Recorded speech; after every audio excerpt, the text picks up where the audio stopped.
अर्धचालक युक्तियां।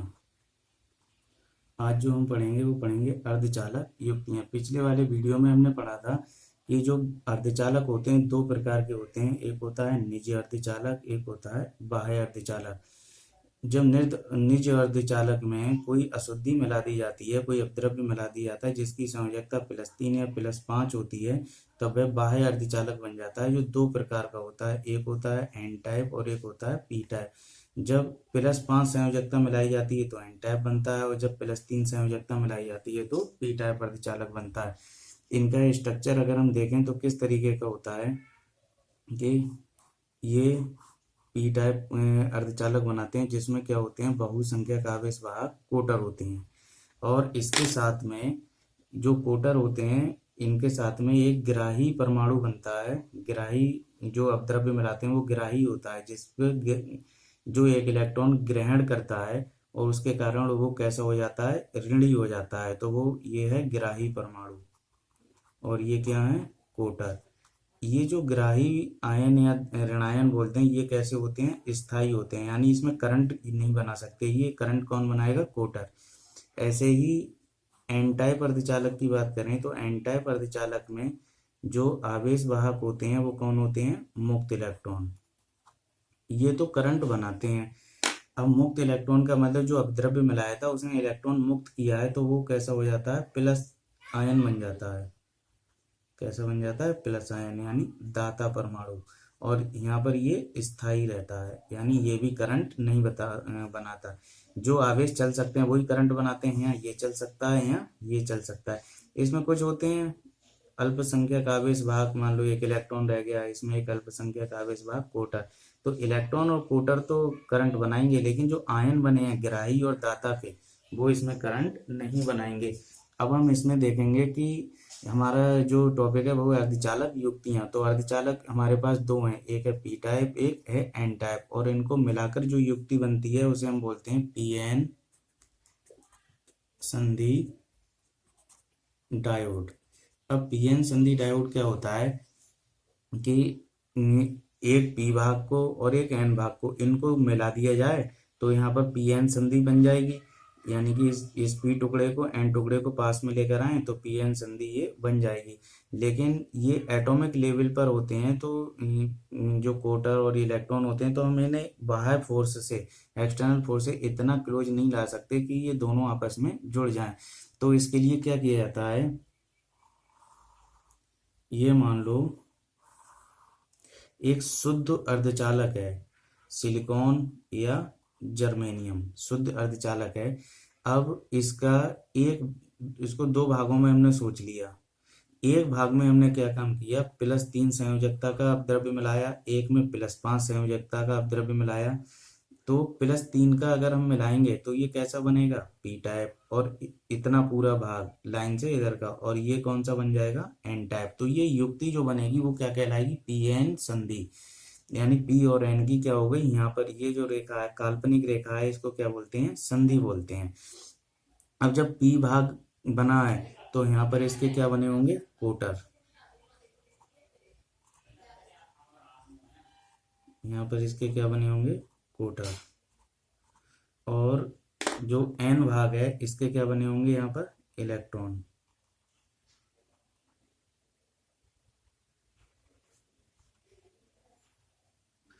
एन भाग में क्या बने होंगे, यहाँ पर बहुसंख्यक आवेश वाहक इलेक्ट्रॉन। अब इनके संगत ये है, इसमें ग्राही परमाणु आया होगा, यानी ऋणात्मक वाला, ग्राही परमाणु आया होगा ऋणात्मक वाला, ये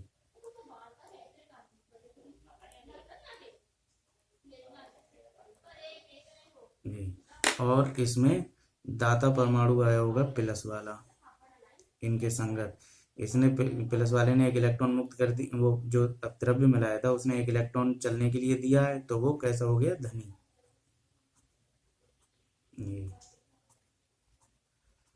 ये अब क्या है, ये बनाते समय ये स्थिति है। अब क्या होता है, इनके पास कुछ ऊर्जा रहती है, इधर इलेक्ट्रॉन के पास और इधर कोटर के पास। इसका इलेक्ट्रॉन इधर चलता है अपनी ऊर्जा के कारण, रूम टेम्परेचर पर कुछ ऊर्जा रहती है ना, और इसका कोटर इधर चलता है। इसका कोटर जाएगा, ये इसका कोटर जाएगा, और इसका इलेक्ट्रॉन इधर आएगा इनकी तरफ, क्योंकि इस पर माइनस का आवेश है, इलेक्ट्रॉन पर कोटर पर प्लस का आवेश है, तो ये मिलेंगे और ये एक दूसरे को क्या कर देंगे, संधि पर पहुंचकर खत्म कर देंगे। तो कोटर इलेक्ट्रॉन खत्म हो गया, एक कोटर इलेक्ट्रॉन पेयर यहाँ खत्म हो गया, एक कोटर इलेक्ट्रॉन पेयर यहाँ खत्म हो गया, तो ये नई स्थिति बन जाती है इनकी। एक नई स्थिति क्या बनती है, ये इनकी संधि थी, इसका ये वाले कोटर खत्म हो गए, ये वाले कोटर इधर के बचे रहेंगे। कैसे बचे रहेंगे अभी देखेंगे।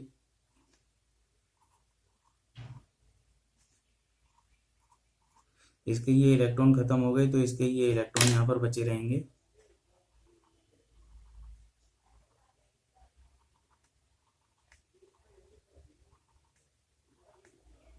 यहाँ पर जो कोटर खत्म हुए थे तो उसकी अभी ये क्यों बचे रहते हैं, ये अभी हम समझ लेंगे।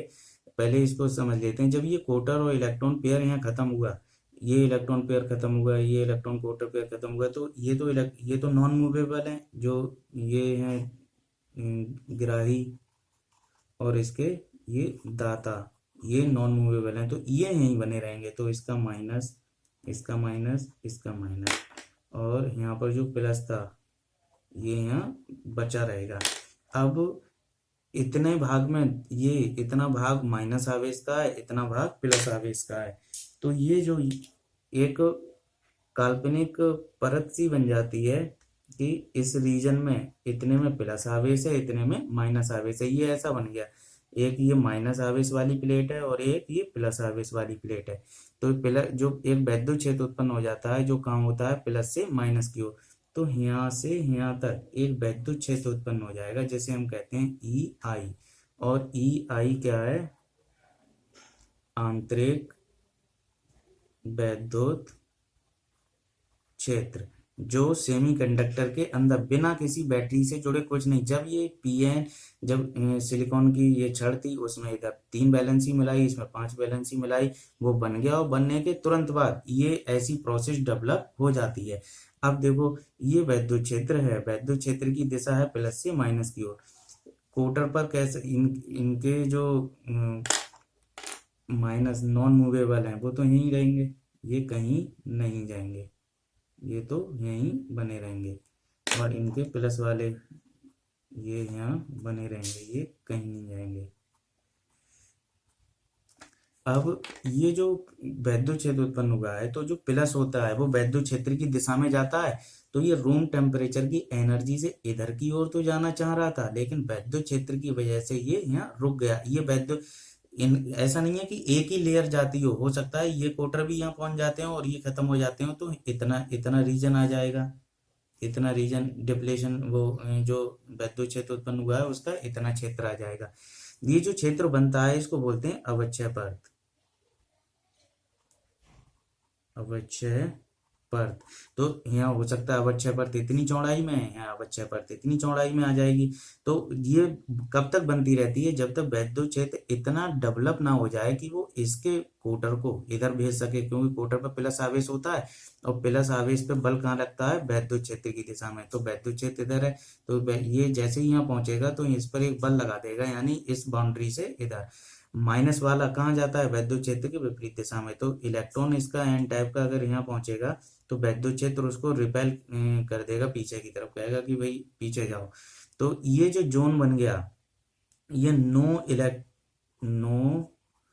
इलेक्ट्रॉन कोटर जोन होता है।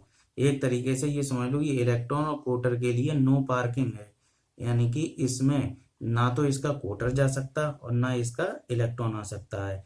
ये एक माइनस वाली प्लेट जैसा है और ये एक कैसा है, प्लस प्लेट जैसा है। अब ये जो इलेक्ट्रॉन यहाँ पर जो वैद्युत क्षेत्र बना है उसने क्या काम किया, इनके कोटर को इधर भेज दिया, यानी रोक दिया यहाँ पर आने से, और इसको यहाँ इसके लिए इलेक्ट्रॉन को रोक दिया। तो ये एक प्राचीर जैसा बन गया। क्या बन गया, प्राचीर जैसा, यानी कि प्राचीर का मतलब दीवार जैसा। प्राचीर को हिंदी में परकोटा भी कहते हैं, जैसे लाल किले की प्राचीर है तो वो बड़ी दीवार सी है।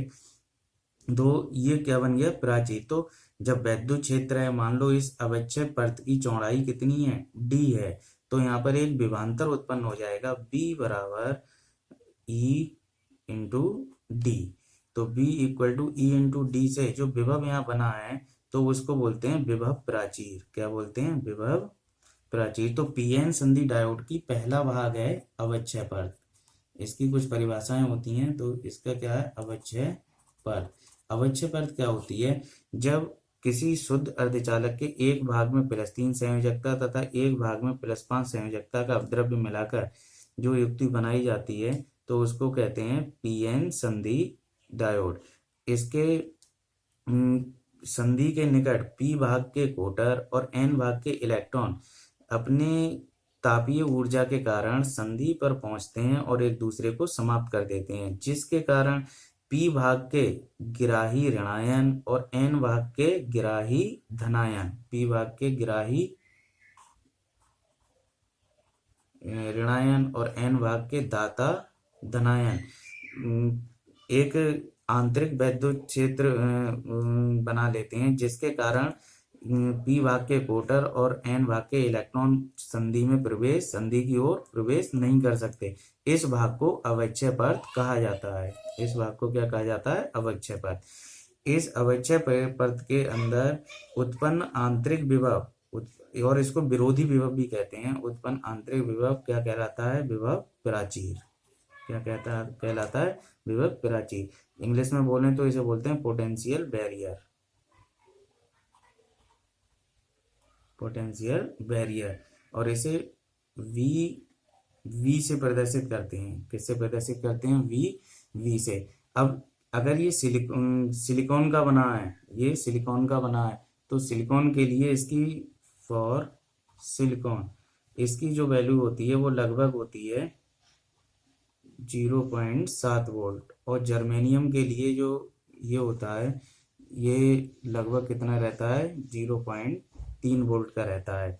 जो विभव प्राचीर का विभव होता है, सिलिकॉन के लिए 0.7 और इसके लिए 0.3 वोल्ट का। और ये जो अवक्षय परत होती है इसकी चौड़ाई, अवक्षय परत की चौड़ाई डी, ये माइक्रोमीटर की ऑर्डर की होती है, यानी कि 10⁻⁻6 मीटर की ऑर्डर की होती है। मान लो ये सिलिकॉन का बनाया गया था। किसका बनाया गया था? सिलिकॉन का। तो सिलिकॉन के लिए E इक्वल टू VV/D, और V की वैल्यू इसकी कितनी है? 0.7, और D की वैल्यू 10⁻6। तो ये कितना हो जाएगा? 7 × 10⁻5। पॉइंट हटाएंगे, एक 0 बढ़ जाएगा, +5 सॉरी। तो E इक्वल टू हो गया 7 × 10⁻5। तो इसमें जो इलेक्ट्रिक फील्ड होती है वो 7 × 10⁻5 न्यूटन पर कूलम, यानी कि 7 तो इसके लिए ये सिलिकॉन के लिए वैल्यू आ गई, ऐसे ही जर्मेनियम के लिए कुछ और आएगी, 3 आ जाएगी। तो ये बहुत मुख्य है कि 10⁻5। तो यहाँ पर जो वैद्युत क्षेत्र उत्पन्न होता है वो कितने के ऑर्डर का होता है? 10⁻5 न्यूटन पर कूलम या वोल्ट पर मीटर के ऑर्डर का उत्पन्न होता है यहाँ पर वैद्युत क्षेत्रीय। अब ये जो वैद्युत क्षेत्र यहाँ उत्पन्न हुआ है इसकी वजह से विभव उत्पन्न हुआ है। तो यहाँ पर दो परिभाषाएं हैं, एक विभव प्राचीर की, अवक्षय परत की, और दूसरी विभव प्राचीर की। तो एक बार फिर अवक्षय परत को देख लें कि जब किसी शुद्ध अर्धचालक के एक भाग में +3 तथा दूसरे भाग में +5 संयोजकता का अपद्रव्य मिलाकर पीएन संधि डायोड युक्ति बनाई जाती है, तब संधि के निकट पी भाग के कोटर और एन भाग के इलेक्ट्रॉन एक दूसरे से मिलकर समाप्त हो जाते हैं और पी भाग के गिराही धनायन ऋणायन तथा एन भाग के दाता धनायन एक आंतरिक वैद्युत क्षेत्र बनाते हैं। उस क्षेत्र में पी भाग के कोटर और एन भाग के इलेक्ट्रॉन प्रवेश नहीं कर सकते। इस भाग को अवक्षय परत कहा जाता है और जिसकी मोटाई माइक्रोमीटर के ऑर्डर की होती है। इसी प्रकार से उस अवक्षय परत में उत्पन्न आंतरिक वैद्युत क्षेत्र एक विभव उत्पन्न करता है, जिसे क्या कहा जाता है? विभव प्राचीर कहा जाता है या पोटेंशियल बैरियर कहते हैं। तो ये क्या है? हमारा पीएन संधि डायोड। अब इसको थोड़ा सा दूसरे तरीके से और समझें कि किस तरीके से ये इलेक्ट्रॉन और कोटर इसमें प्रवेश करेंगे। तो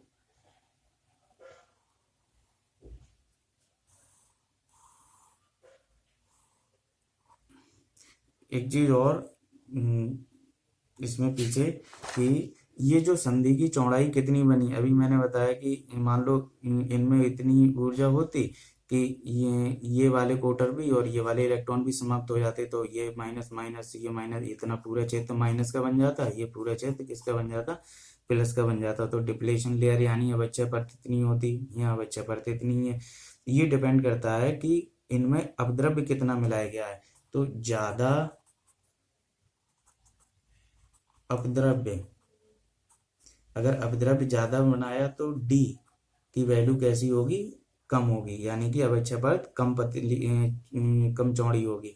और कम अशुद्धि मिलाई गई है तो डी की वैल्यू ज्यादा होगी, यानी कि कम अशुद्धि मिलाएंगे तो ये ज्यादा डिप्लेशन लेयर चौड़ी बनेगी, और अगर कम अशुद्धि मिलाएंगे वो सॉरी ज्यादा अशुद्धि मिलाएंगे तो ये डिप्लेशन लेयर कैसी हो जाएगी, पतली होती जाएगी। अब देखते हैं कि ये संधि है, ये P भाग ये N भाग, ओके। अब इसमें ये तो हो गया माइनस, और ये कौन सा भाग था, प्लस भाग था। अब P भाग में बहुत सारे क्या थे, कोटर। अब हम जो ग्राही और दाता परमाणु है उनको नहीं बनाएंगे यहाँ पर।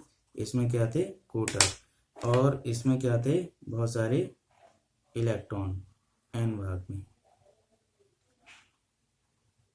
यहाँ पर ये इसके जो माइनस वाला चार्ज एक्यूमुलेट हो गया था इतनी प्लेट पर, और इस पर यहाँ पर प्लस वाला चार्ज एक्यूमुलेट हो गया था।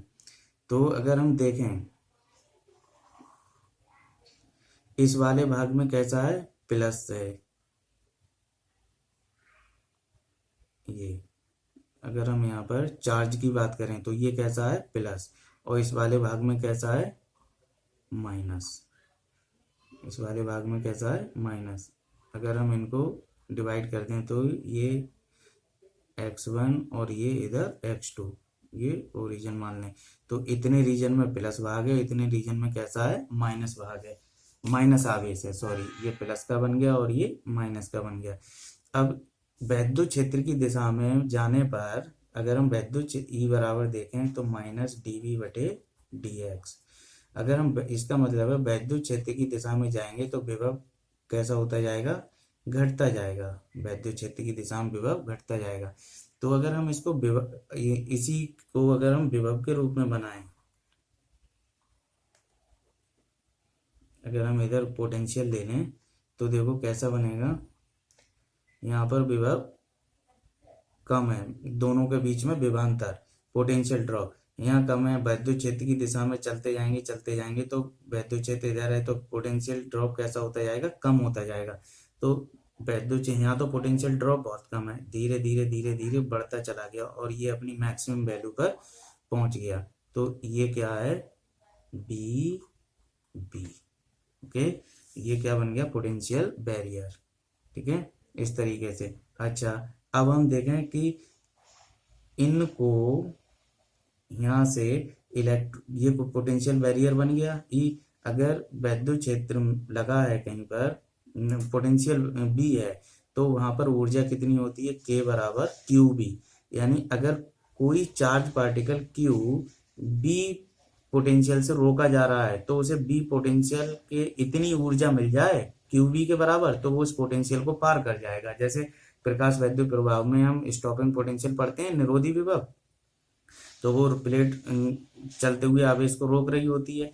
यहाँ पर क्या है कि आवेश ने रोक रखा, आवेश को इस पोटेंशियल ने रोक रखा है। यहाँ पर जो बी बी बना है उसने क्या काम कर रखा है, यहाँ के कोटर को, इसके इलेक्ट्रॉन को, दोनों पे समान आवेश होता है, वैसे इस पे माइनस होता है, इस पे प्लस होता है कोटर पर, तो इनको रोक रखा है। अगर कोटर को यहाँ जाना है और इलेक्ट्रॉन को यहाँ आना है तो उन्हें कितनी ऊर्जा की जरूरत पड़ेगी, अगर उनका आवेश Q है तो उनके पास K बराबर QV के बराबर ऊर्जा आ जाए। कितनी आ जाए, K बराबर QV के बराबर ऊर्जा आ जाए। तो अगर हम देखें इनको,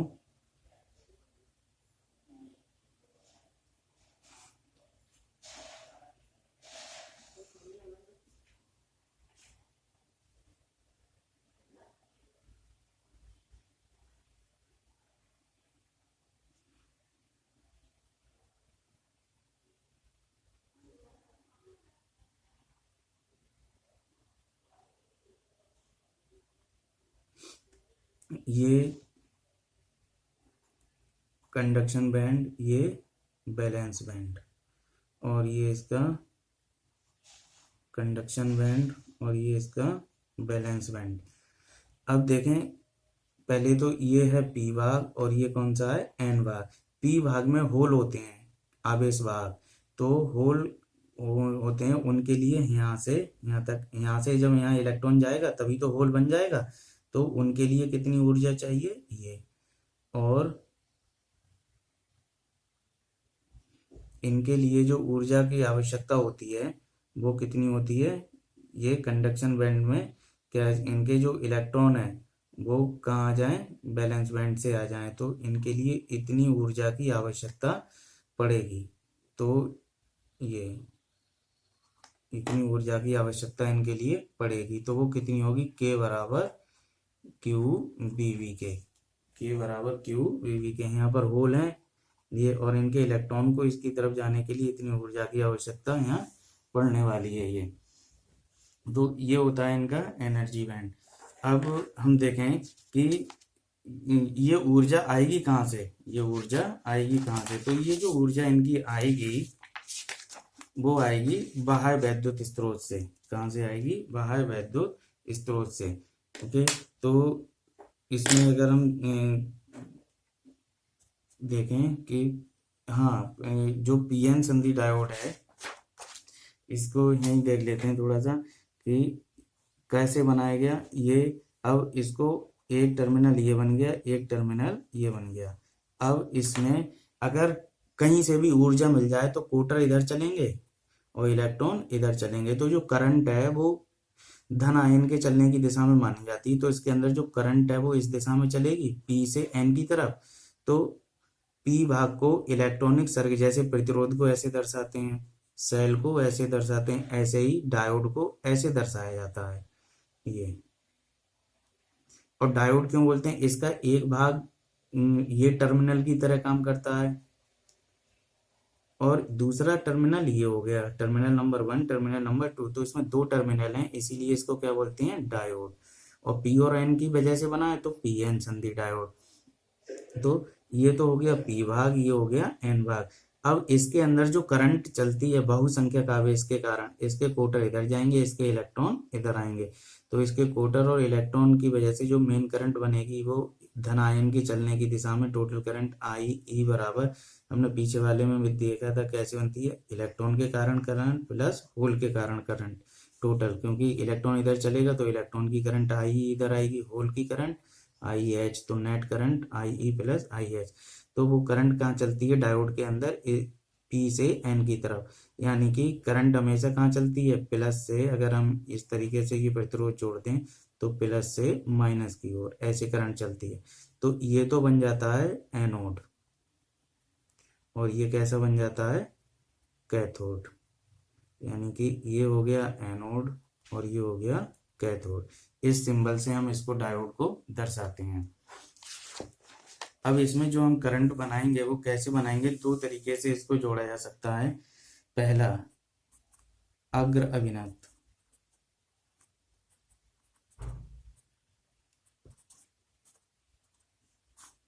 जिसे हम कहते हैं फॉरवर्ड वाइस। फॉरवर्ड वाइस में अगर हम जोड़ेंगे तो फॉरवर्ड वाइस का क्या मतलब होता है कि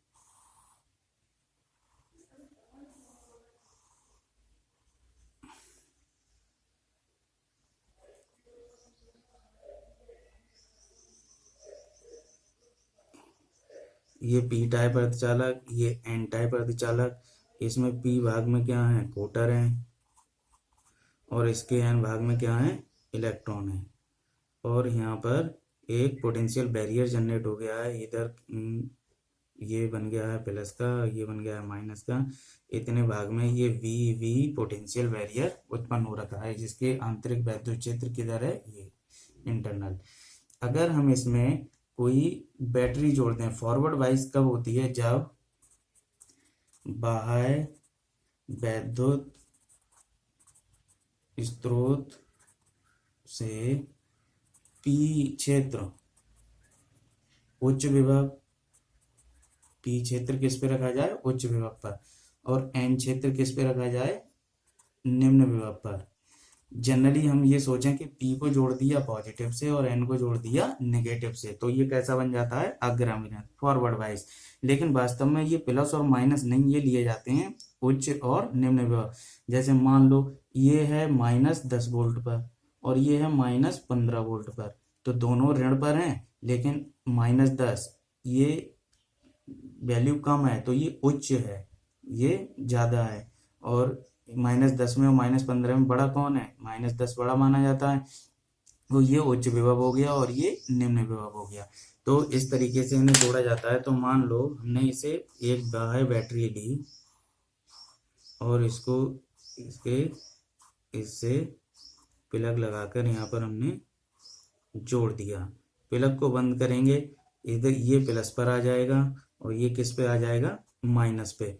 अब ये प्लस है, ये है, तो एक बाह्य वैद्युत क्षेत्र उत्पन्न होगा। ये जब हमने बैटरी लगाई तो यहाँ पर एक बाह्य वैद्युत क्षेत्र उत्पन्न हो गया, ई एक्सटर्नल, ई आई के अपोजिट है, तो ये क्या काम करेगा, ई आई की वैल्यू को कम करेगा, ई आई की वैल्यू को क्या करेगा, कम। और जब ये कम करेगा तो इसका मतलब ये जो लेयर है वो कैसी होती जाएगी, धीरे धीरे पतली होती जाएगी। ई एक्स की वैल्यू जितनी बढ़ाते जाएंगे, ई आई की वैल्यू कैसी होती जाएगी, कम होती जाएगी। और जब ये अवच्छय परत पतली होती जा रही है तो ये इधर बढ़ते जाएंगे, जैसे जैसे ये बैरियर सिमटता जाएगा वैसे वैसे ये इधर बढ़ते जाएंगे।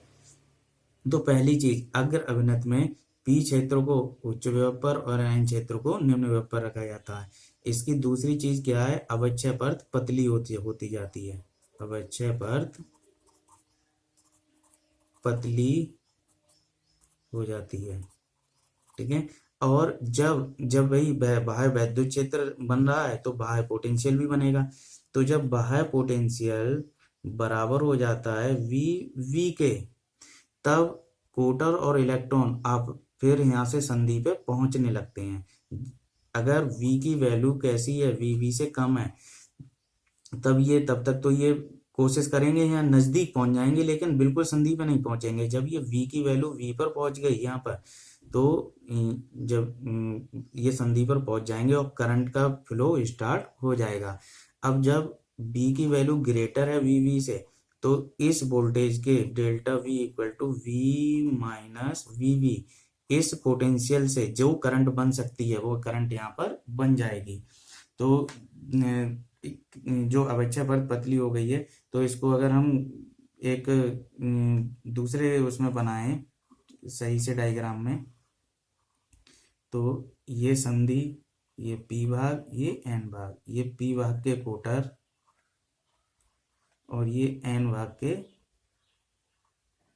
इलेक्ट्रॉन, ये किससे जुड़ा हुआ है, पॉजिटिव से।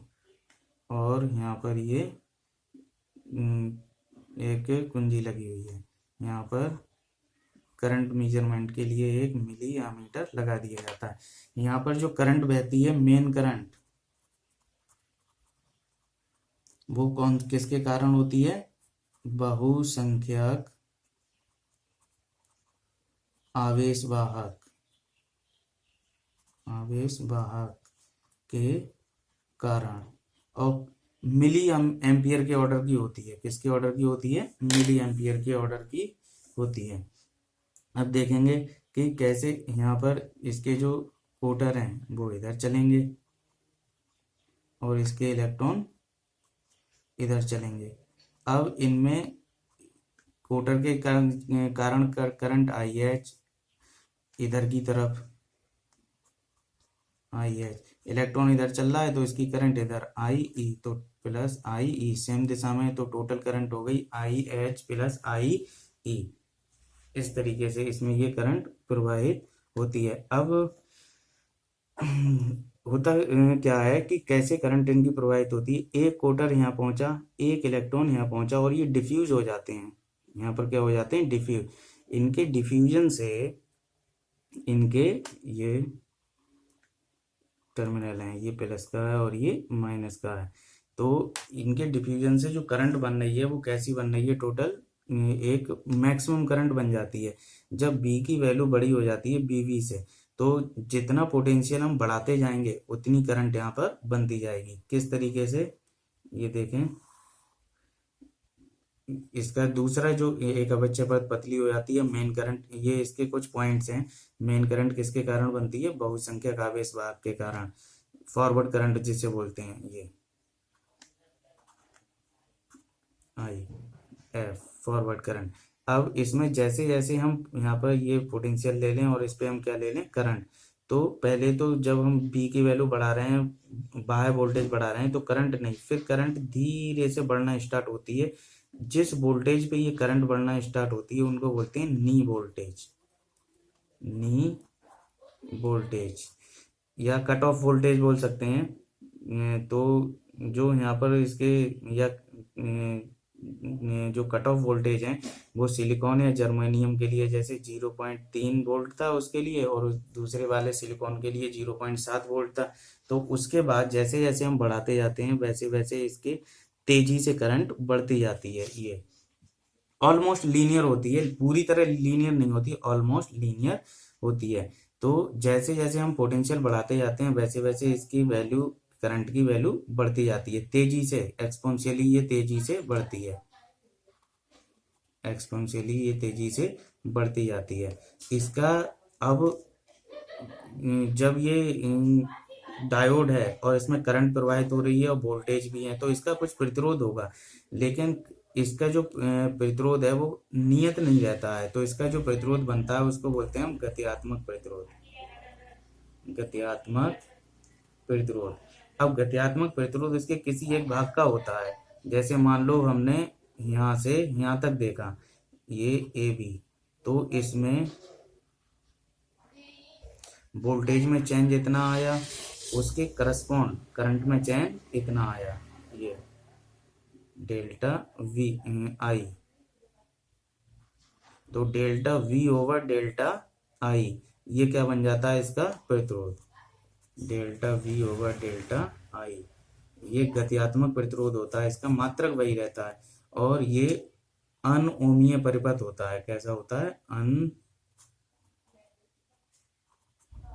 यानी ये ओम के नियम का पालन नहीं करता। इतने वोल्टेज के चेंज पे, अगर हम इतना वोल्टेज का चेंज देखें यहाँ पे, तो इतने वोल्टेज के चेंज पे यहाँ करंट इतनी चेंज हुई थी और इसके करस्पॉन्ड सेम वोल्टेज से चेंज, लेकिन करंट यहाँ ज्यादा चेंज हुई है, तो रैपिडली बढ़ती है, बहुत तेजी से करंट ये बढ़ जाती है। इसको बोलते हैं अभिलाक्षणिक वक्र। क्या बोलते हैं, अभिलाक्षणिक वक्र। तो ये जो अभिलाक्षणिक वक्र है वो क्या होता है कि किसी भी डायोड में प्रवाहित दिए गए वोल्टेज तथा उसमें प्रवाहित होने वाली करंट के बीच खींचा गया ग्राफ उसका अभिलाक्षणिक वक्र कहलाता है, कैरेक्टरिस्टिक कर्व। तो ये इसकी कैरेक्टरिस्टिक बता रहा है कि किस तरीके से वोल्टेज परिवर्तन के साथ में करंट का परिवर्तन हो रहा है। पहले तो करंट वोल्टेज लगाने से जब बी की वैल्यू बैरियर पोटेंशियल से कम थी तो करंट बनी नहीं, जब बैरियर पोटेंशियल पर पहुंच गई तो करंट हल्की सी उठना स्टार्ट हुई, और जब बहुत ज्यादा करंट हम वोल्टेज को फिर बढ़ाने लगे तो छोटे से वोल्टेज बढ़ाने में ही करंट बहुत ज्यादा आगे बढ़ जाती है। और ये करंट कौन से ऑर्डर में रहती है, मिली एम्पियर के ऑर्डर में। करंट, ये जो करंट यहाँ प्रवाहित होती है वो मिली एम्पियर के ऑर्डर में होती है।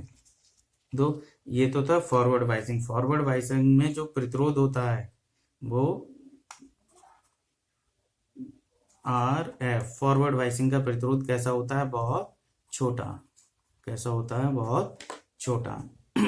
ये जो लेयर प्रतिरोध कौन बनाता है, ये लेयर बनाती है, और ये लेयर चौड़ी कम होती जाती है और प्रतिरोध भी कैसा होता जाता है, कम होता जाता है।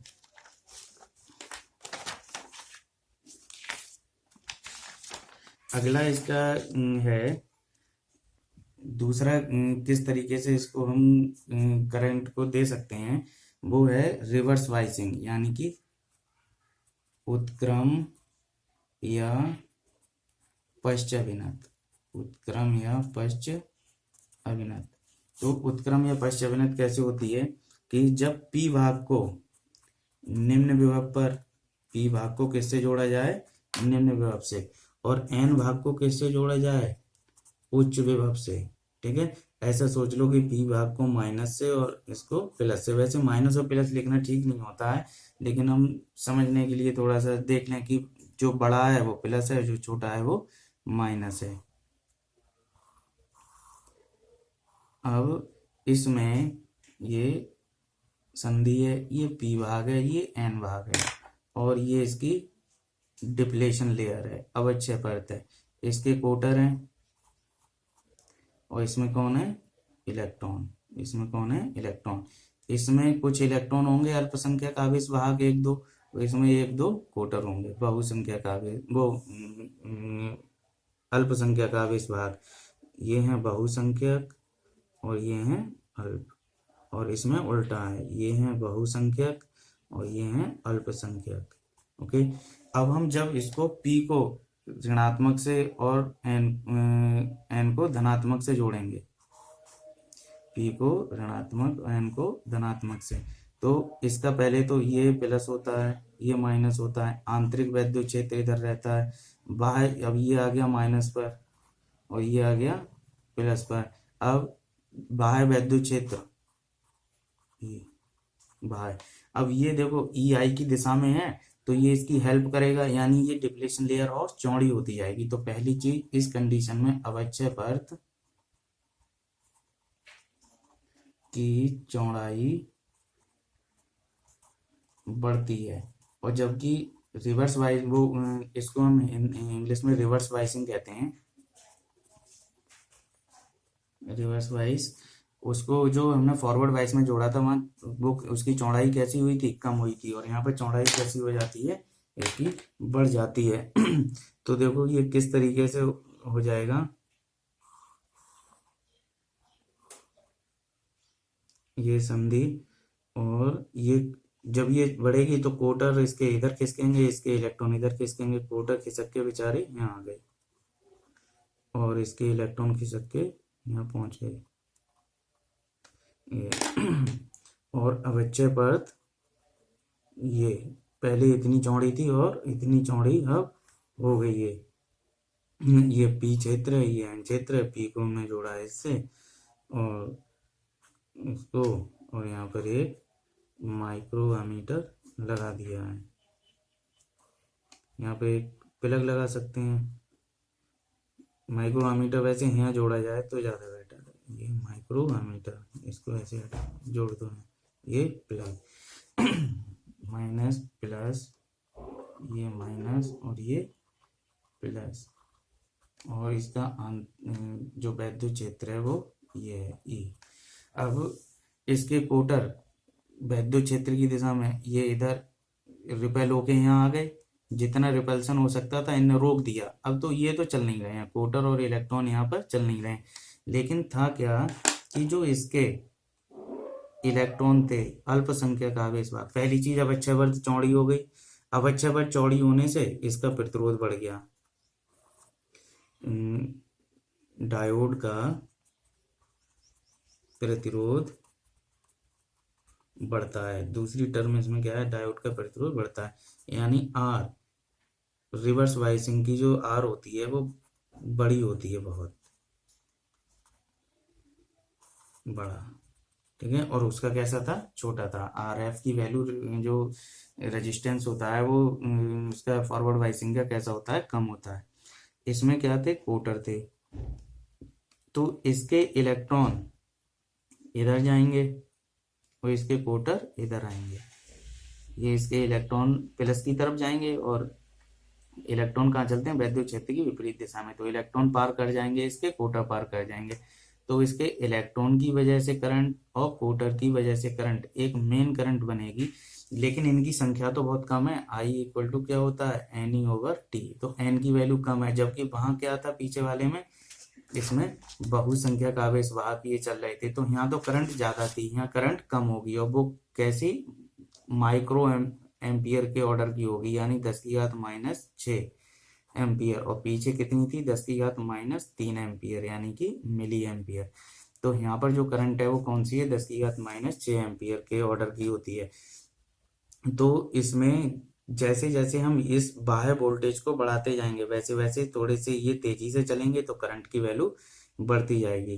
तो एक तरीके से ये क्या काम करते हैं? एक क्षीण धारा प्रवाहित करते हैं, क्षीण धारा।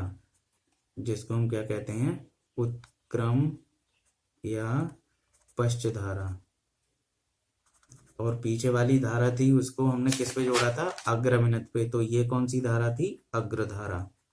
कौन सी थी, अग्रधारा।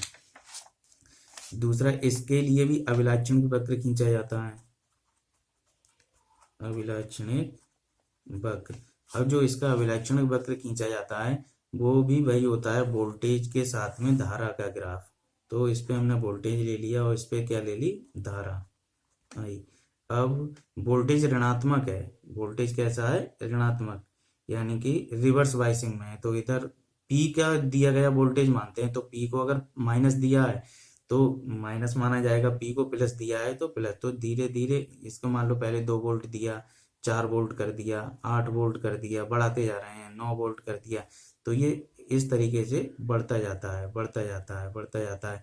और करंट एक निश्चित पर करंट फिक्स हो जाती है कि थोड़ी सी करंट यहाँ पर प्रवाहित हो रही है। ये माइक्रो एम्पियर में होती है, करंट कैसी होती है, माइक्रो एम्पियर में। और एक लिमिट के बाद, ये इसकी भी लिमिट है, मान लो 19 तक चला गया, लेकिन ऐसे ही 19.1 वोल्ट किया, उसके बाद में इसका भंजन हो जाता है, करंट बहुत ज्यादा हो जाती है। तो जितने वोल्टेज पे ये करंट अनंत हो जाती है, यानी कि इसका भंजन हो जाता है, इसको बोलते हैं भंजक वोल्टता। और ये किसी भी पीएन संधि के तब डिपेंड करता है जब उसको बनाया जा रहा था, उसमें जो अशुद्धि मिलाई जा रही थी, तो भंजक वोल्टता उस पर निर्भर करती है। इसको बी ओ से प्रदर्शित करते हैं। ये तो ये होता है इसका करेक्टरिस्टिक कर्व, यानी कि जो इसकी भंजक वोल्टता है तो वहां तक तो करंट इसकी थोड़ी सी रहेगी माइक्रो एम्पियर में, ये मान लो 15 माइक्रो एम्पियर थी, ठीक है। लेकिन जैसे ही भंजक वोल्टता से आगे वोल्टेज पहुंचेंगे उस तब उसमें भंजन हो जाता है। भंजन का मतलब क्या होता है कि जब सेमीकंडक्टर के जो बॉन्ड होते हैं ना ये वाले, तो ये बॉन्ड क्या होने लगते हैं, टूटने लगते हैं। और इनके बॉन्ड के टूटने से बहुत बहुसंख्यक आवेश वाहक उत्पन्न हो जाते हैं। ये बहुत ज्यादा, वो सॉरी, अल्पसंख्यक आवेश वाहकों की संख्या अचानक से बढ़ जाती है, इधर कोटर और इधर इलेक्ट्रॉन। तो ये इलेक्ट्रॉन इधर चलने लगते हैं, कोटर इधर चलने लगते हैं, और धारा बहुत ज्यादा बह जाती है। एक तरीके से सोच लो कि बाढ़ आ जाती है इनकी। जो इसके अल्पसंख्यक आवेश वाहक थे वो बहुसंख्यक आवेश वाहक से बहुत ज्यादा हो जाते हैं, इसके अल्पसंख्यक आवेश वाहक बहुसंख्यक आवेश वाहक से बहुत ज्यादा हो जाते हैं, और करंट कैसी हो जाती है, बहुत ज्यादा हो जाती है, अनंत हो जाती है करंट। एक तरीके से अगर इसका प्रैक्टिकल करें तो ये माइक्रो अमीटर में करंट थोड़ी थोड़ी पहले यहाँ है, पहले यहाँ है, लेकिन जैसे ही भंजक वोल्टता पे पहुंची तो ये इसकी जो नोब होती है वो इसकी लिमिट को क्रॉस कर जाती है, यानी कि करंट बहुत ज्यादा उच्च करंट, उच्च क्या, अनंत तरीके की प्रवाहित होने लग जाती है। तो इसका जो प्रतिरोध है, यहाँ तक तो जब तक धारा प्रवाहित हो रही है तो इसका प्रतिरोध तो ये इतना वोल्टेज और उसके संगत करंट, तो डेल्टा वी बटे delta I equal to R B, गत्यात्मक प्रतिरोध।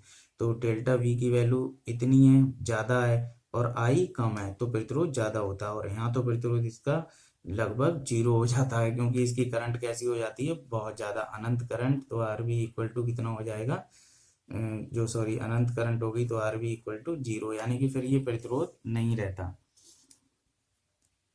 तो ये क्या था हमारा उत्क्रम अभिनय। इसको अगर हम सही से डायग्राम में बनाएंगे, इसके साथ में एक डायग्राम और बनता है ये। तो ये यहाँ पर ये प्लग और इसके साथ में यहाँ पर माइक्रो अमीटर, प्लस माइनस के, ये पी और ये एन, और इसमें करंट ये एन से पी की ओर चलती है। इसमें करंट जो चलती है वो कहाँ चलती है, एन से पी की ओर। और पीछे वाले में फॉरवर्ड बाइसिंग के लिए इसको उच्च से जोड़ा था, ये लगाया था, यहाँ एक मिली एमीटर लगा दिया था, ये कुंजी के, ये प्लस, ये माइनस, ये पी एन, और करंट इसमें कहाँ चलती है, ई से एन की तरफ। तो ये बैक करंट है और ये कैसी है, फॉरवर्ड करंट, यानी कि पश्च धारा और अग्रधारा। तो ये सेमीकंडक्टर की जो डिवाइसेस हैं वो किस पर आधारित हैं, उत्क्रम अभिनत पर और अग्र अभिनत पर। तो इनका किस तरीके से यूज किया जाता है, जो डायोड बन जाते हैं पश्च अभिनत के और अग्र अभिनत के, तो इनका यूज किया जाता है। तो डायोड का सबसे पहला यूज है इनका रेक्टिफायर के रूप में, यानी कि रेक्टिफायर का मतलब दिशा बनाना है इसको। इसको हिंदी में कहते हैं दिष्टकारी। तो पीएन संधि, गलत लिख दिया संधि, पीएन संधि डायोड का उपयोग किसके रूप में? दिष्टकारी के रूप में। तो पहले तो दिष्टकारी क्या होता है? दिष्टकारी क्या होता है? जो प्रत्यावर्ती, दिष्टकारी का मतलब इसका एक दिशा हो गई। अब जो जिसकी बहुत दिशाएं हों उसको एक दिशा में बदल दे तो दिष्टकारी हो जाएगा। अब चूंकि इसका उपयोग हम करंट और वोल्टेज के संगत लेते हैं, तो प्रत्यावर्ती जो धारा या वोल्टेज होते हैं वो दो दिशाओं वाले होते हैं। तो प्रत्यावर्ती वोल्टेज या धारा को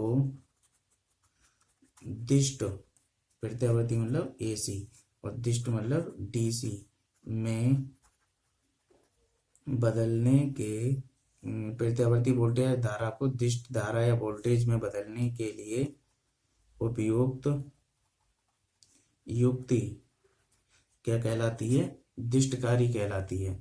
ठीक है, अब ये किस सिद्धांत पे काम करती है? ये किस सिद्धांत पे काम करती है? ये सिद्धांत पे काम करती है जब किसी पीएन संधि डायोड को अग्र अभिनत पर जोड़ा जाता है,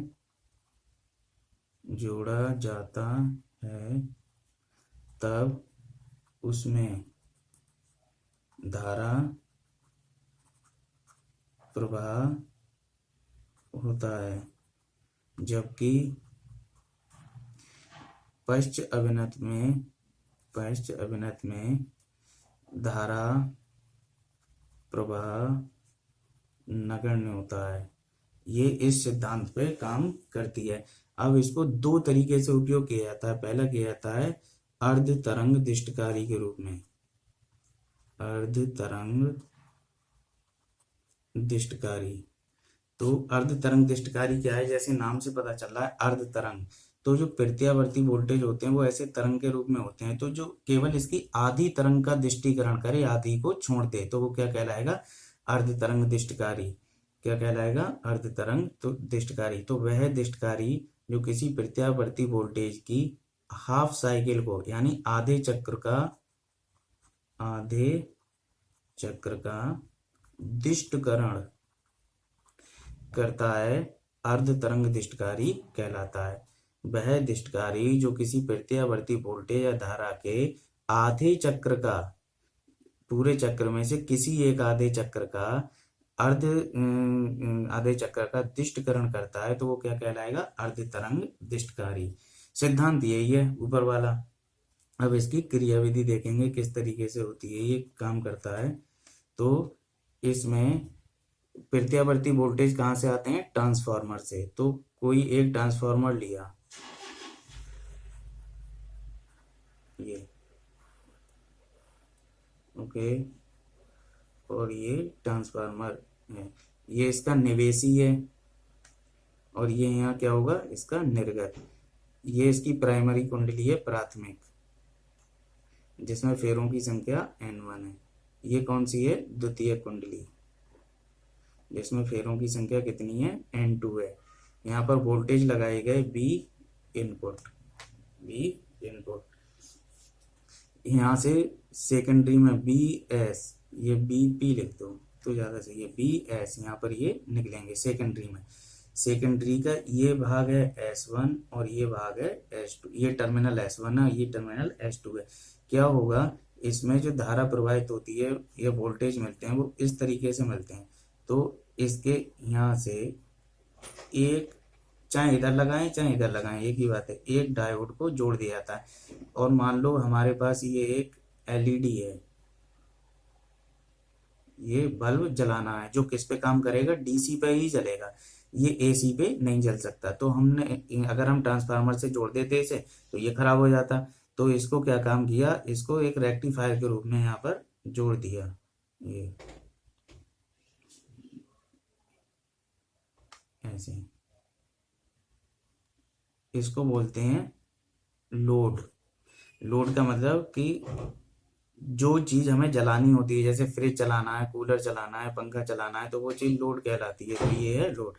ये है पी और ये है एन, ये पूरा है डायोड डी। अब होता क्या है कि इसमें धारा इस तरीके से प्रवाहित होगी। वोल्टेज या धारा किसी का भी ले लें, अगर हम धारा की बात कर लें, चलो पहले तो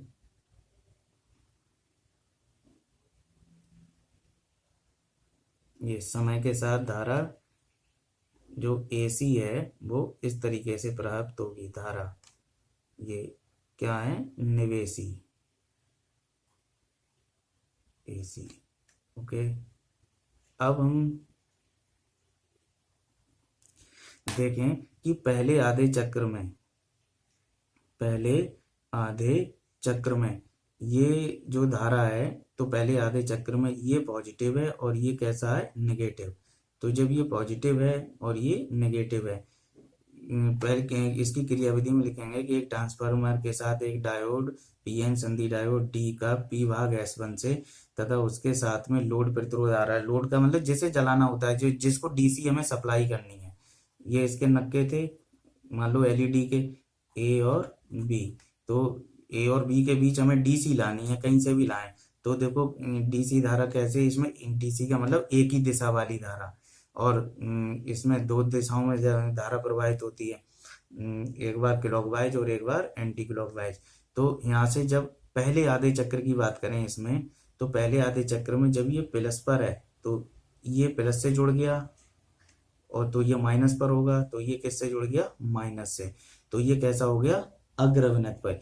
अग्र अभिनत पे अगर हम यहाँ पर एक माइक्रो अमीटर लगा दें, मिली अमीटर सॉरी, तो इस मिली अमीटर में एक धारा प्रवाहित होगी, और उस धारा की वैल्यू मान लो ये है,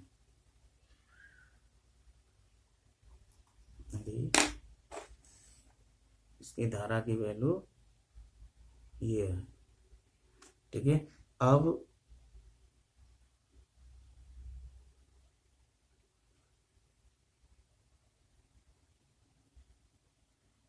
पहले आधे चक्र में जब ये प्लस पर था, ये माइनस पर था, तो इसमें धारा प्रवाहित हो गई। ये निर्गत के लिए है, ये किसके लिए है, निर्गत के लिए। यहाँ पर जो निर्गत यहाँ पर मिल रहा है। अब दूसरे आधे चक्र में इसमें ये बदल गया, तो यानी कि ये नेगेटिव पर आ गया और ये कैसा आ गया, पॉजिटिव पर। यानी पी नेगेटिव से जुड़ गया और एन किससे जुड़ गया, पॉजिटिव पे। फिर पश्च धारा हो गई। तो पश्च में तो बहुत पश्च भाग में जो धारा होती है वो माइक्रो 10⁻⁻6, और पहले कितनी थी, 10⁻⁻3, यानी ये 1000 गुना छोटी होती है। तो इसमें ये एलईडी जली गई ही नहीं, तो यहाँ पर एलईडी नहीं जली, यानी कि ये भाग कैसा हो गया, कट हो गया। अब दूसरे वाले भाग में देखें, फिर यहाँ पर ये पॉजिटिव पर आ गया और ये नेगेटिव पर आ गया, फिर अग्र अभिनत हो गई, तो इसके कारण धारा प्रवाहित हो जाएगी। फिर ये इस वाले भाग में ये नेगेटिव पर आ जाएगा और ये पॉजिटिव पर। फिर P माइनस से N प्लस से जुड़ रहा है, तो ये कैसा हो गया, पश्चाभिनत। तो पश्चाभिनत की धारा नगण्य होती है, तो इसमें कोई धारा प्रवाहित नहीं होगी। उससे आगे इस वाले भाग में ये फिर प्लस पर आ जाएगा, ये फिर माइनस पर, तो इसकी फिर धारा यहाँ पर प्रवाहित हो जाएगी, ये टी के साथ में। तो ये धारा इसमें कैसी होती है, पल्स के साथ में रुक रुक के प्रवाहित होती है। ये जो धारा यहाँ प्रवाहित हो रही है वो कैसी हो रही है, रुक रुक कर प्रवाहित हो रही है। तो इसको भाषा में लिखेंगे कि पहले आधे चक्र में S1 पॉजिटिव पर और S2 नेगेटिव पर होने के कारण जो पीएन संधि डायोड होता है वो अग्र अभिनत पर आ जाता है, जिसके कारण अग्र धारा प्रवाहित होती है और बाह्य लोड प्रतिरोध में एक प्रभावी धारा प्रवाहित हो जाती है। इसमें कोई डीसी डीसी यहाँ पर प्रवाहित हो रही होगी। दूसरे आधे चक्र में S1 नेगेटिव पर तथा S2 पॉजिटिव पर आ जाता है, जिसके कारण डायोड पश्च अभिनत में होता है और इसमें कोई धारा प्रवाहित नहीं होती। अगले चक्र के लिए फिर ये प्रक्रम दोहराया जाता है। अतः हाफ वेव रेक्टिफायर में यानी कि अर्ध तरंग विष्टकारी में ये धारा कैसे होती है, रुक रुक कर प्रवाहित होती है।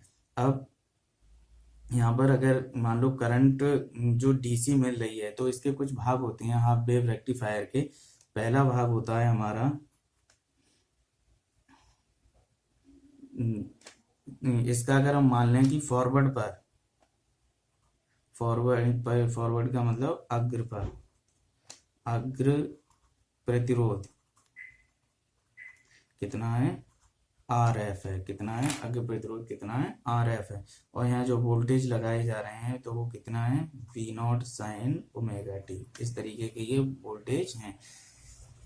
तो इसमें जो पहली चीज है आई डी सी, यहाँ पर जो देखो यहाँ पर धारा जीरो थी, जीरो जीरो जीरो बढ़ गई धारा, फिर कम हो गई, कम हो गई, और फिर बढ़ने के बाद बढ़ती रही, फिर उसके बाद कैसी हो गई, कम हो गई।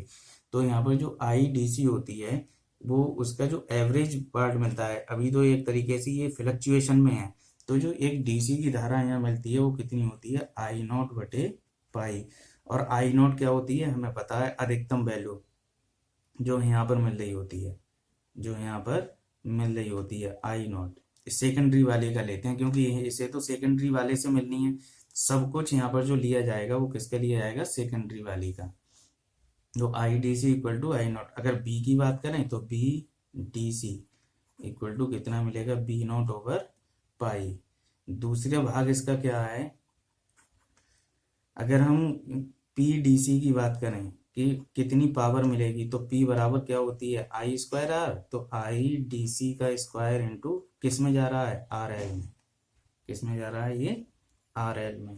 तो I D C square R L.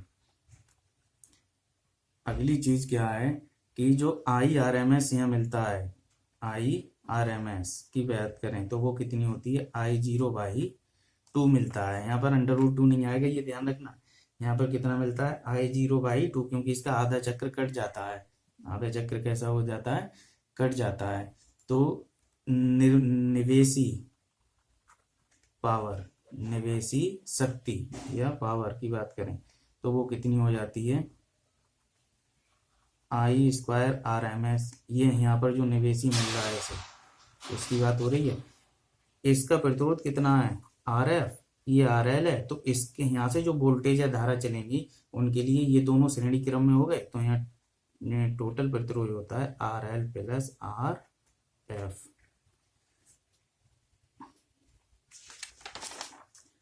अगला इसका भाग क्या है कि क्षमता, हाफ वेव रेक्टिफायर की क्षमता।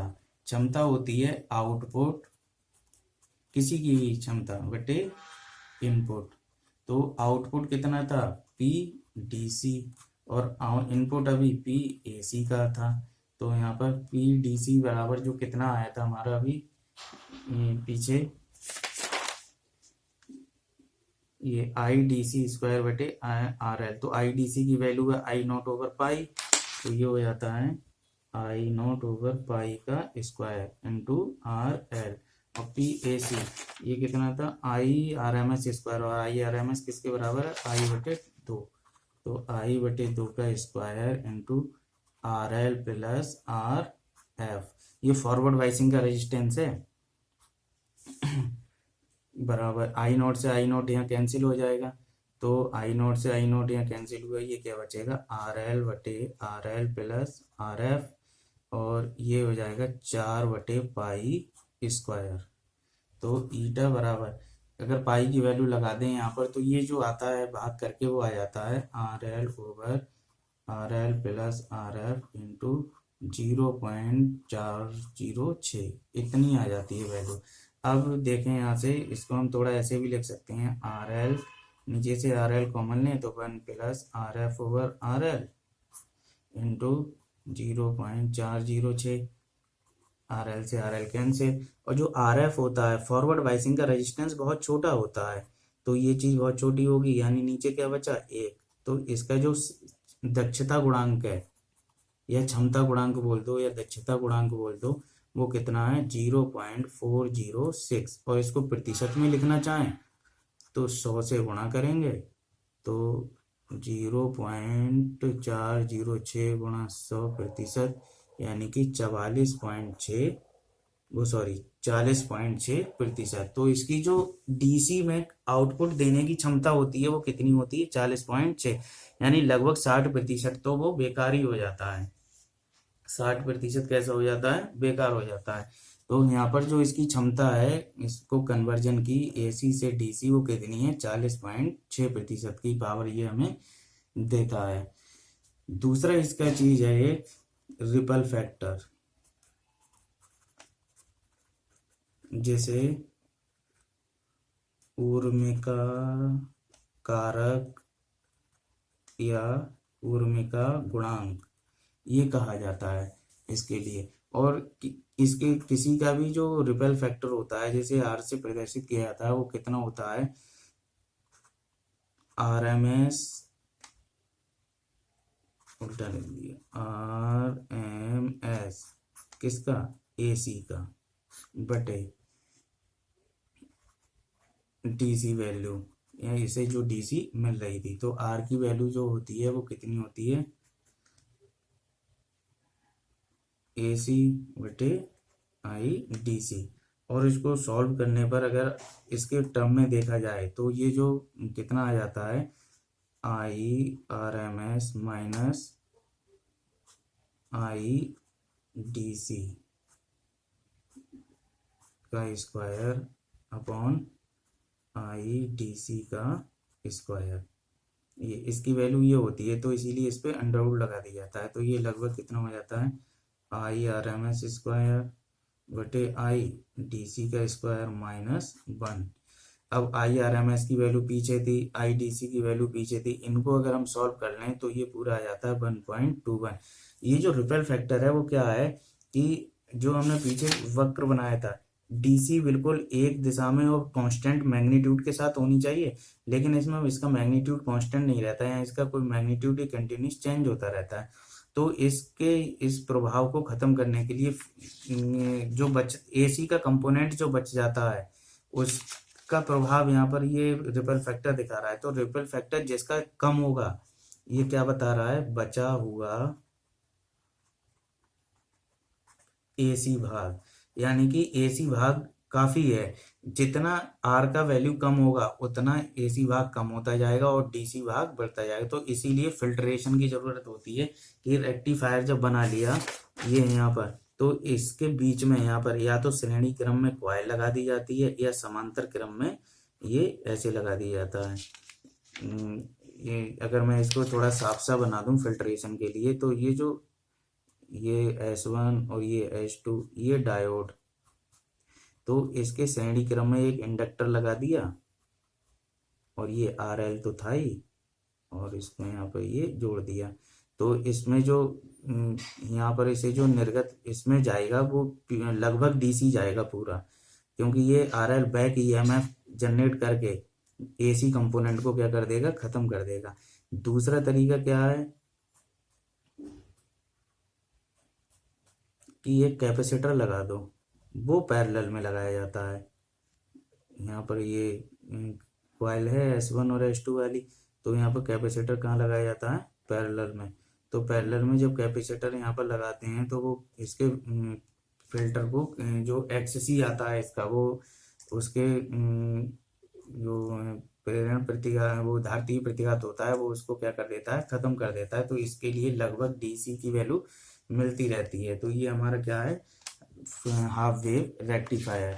अब इसी के साथ में है हमारा इसको जो दूसरा तरीका है दिष्टकारी का, वो है फुल वेव रेक्टिफायर, जिसे हम कहते हैं पूर्ण तरंग दिष्टकारी।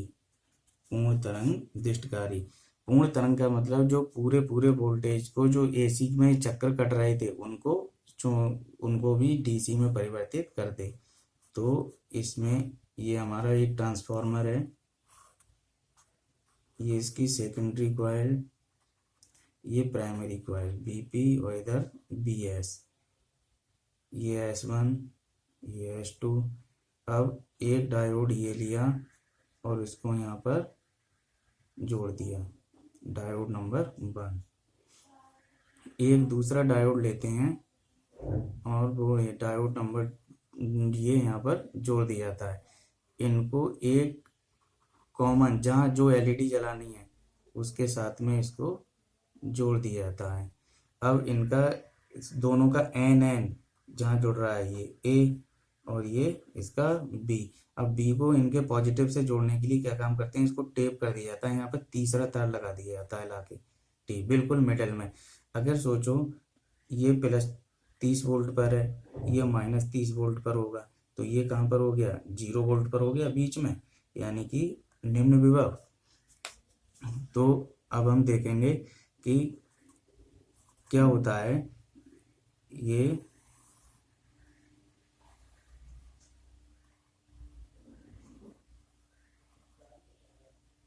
डीसी।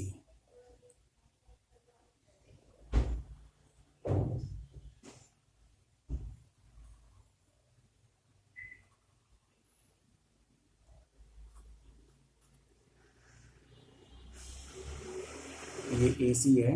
पहले आधे चक्र में जब ये प्लस है, S1 प्लस पर है और S2 माइनस पर, तो ये 0 पर होगा। अब देखो D1 के लिए P टाइप प्लस से जुड़ा है और N टाइप किससे जुड़ गया, 0 पर। मान लो ये +30 पर है और ये 0 पर, तो ये उच्च विभव हो गया, ये निम्न विभव हो गया। तो इसमें धारा प्रवाहित होगी इधर की ओर, ऐसे P से N की ओर इसमें धारा प्रवाहित हो गई। चलो बहुत अच्छी बात है।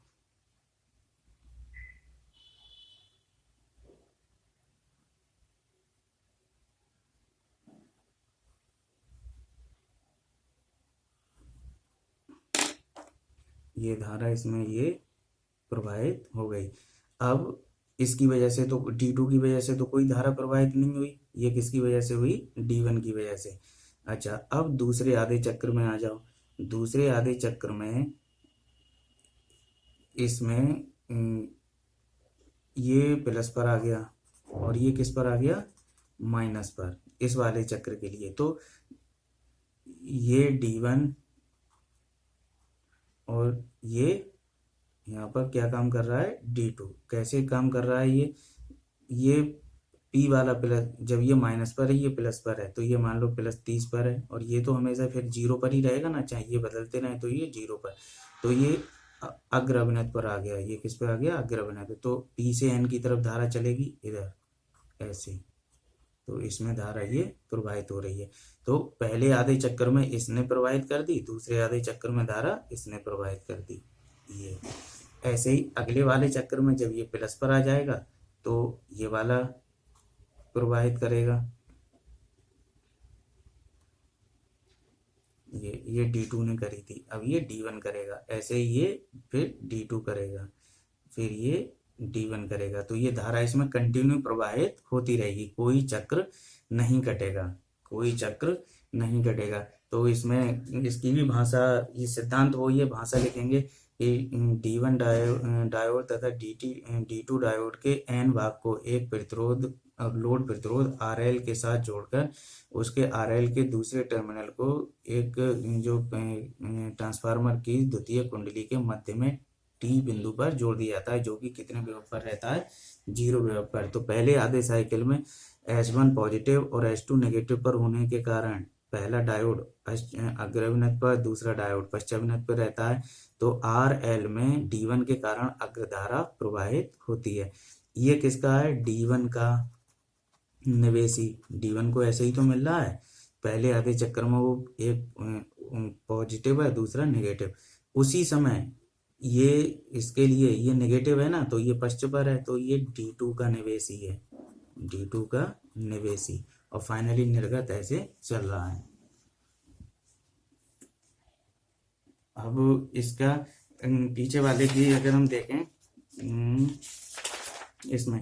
इसमें एक आवर्तकाल में, यहाँ से यहाँ तक का एक आवर्तकाल था, तो उसमें केवल एक ही लूप तो प्राप्त हुआ। तो अगर इसकी फ्रीक्वेंसी f है AC, तो ये DC की भी फ्रीक्वेंसी f रहती है। अगर ये 50 हर्ट्ज है तो ये कितना रहेगा, 50 हर्ट्ज, क्योंकि एक आवर्तकाल के समय अंतराल में एक ही चक्र प्राप्त हो रहा है। ये मत कहना ये आधा चक्र प्राप्त हो रहा है। DC के लिए तो ये अपना एक चक्र है, क्योंकि DC ऐसे तो चलती नहीं है, DC ऐसे चलती है, उस पर एक चक्र यहाँ पर पूरा हो गया। यहाँ पर देखो, एक आवर्तकाल एक निश्चित समय अंतराल में, यहाँ पर इसका समय अंतराल ये खत्म हुआ यहाँ पर T1 एक, तो इसमें इसने दो लूप ले लिए। कितने ले लिए? दो लूप। तो यहाँ पर जो FDC होती है वो 2 गुना होती है FAC की। अगर ये 50 हर्ट्ज है तो यहाँ पर कितने की मिलेगी?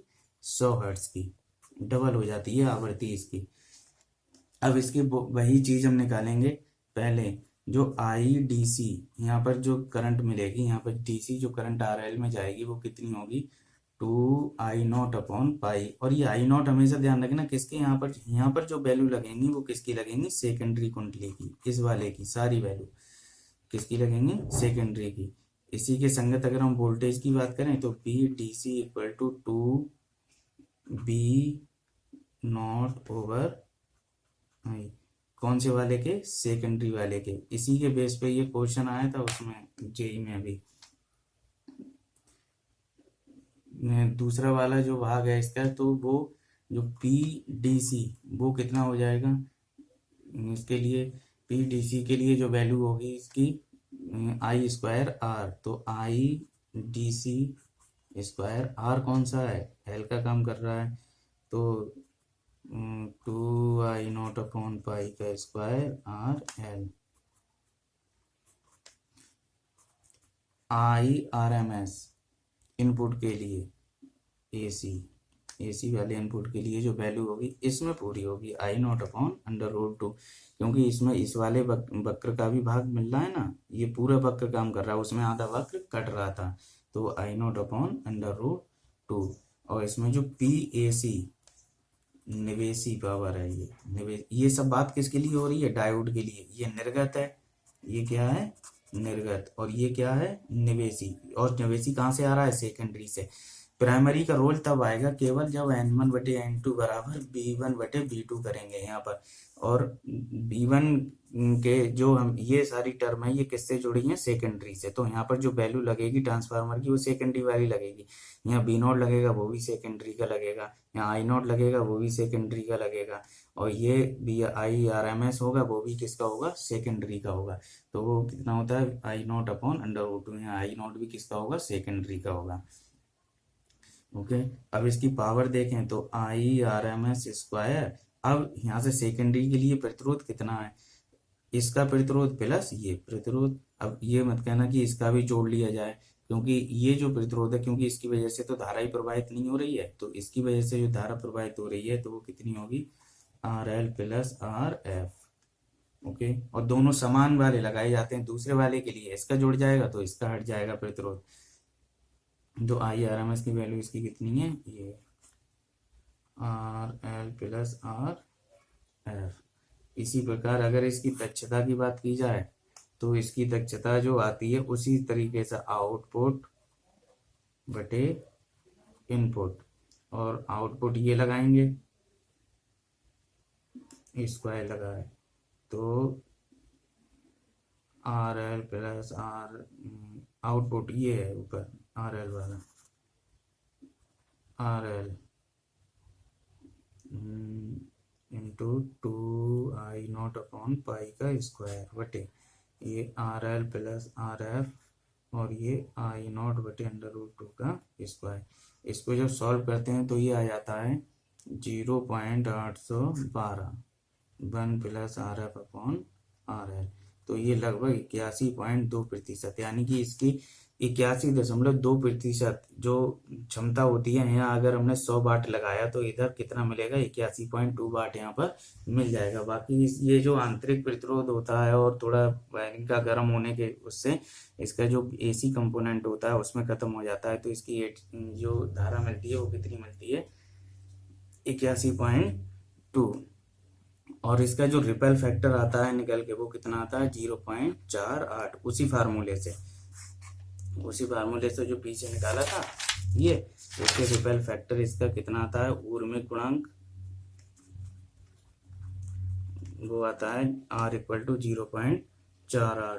तो इसका ऊर्मिक गुणांक कम है, यानी कि इसमें AC का जो कंपोनेंट होते हैं वो कम होते हैं, और DC के कम वो पीछे वाले में जो अर्ध तरंग दृष्टिकारी था उसमें AC के कंपोनेंट थोड़े ज़्यादा रहते हैं। तो ये हमारा क्या था? अर्ध तरंग दिष्टकारी और पूर्ण तरंग दिष्टकारी।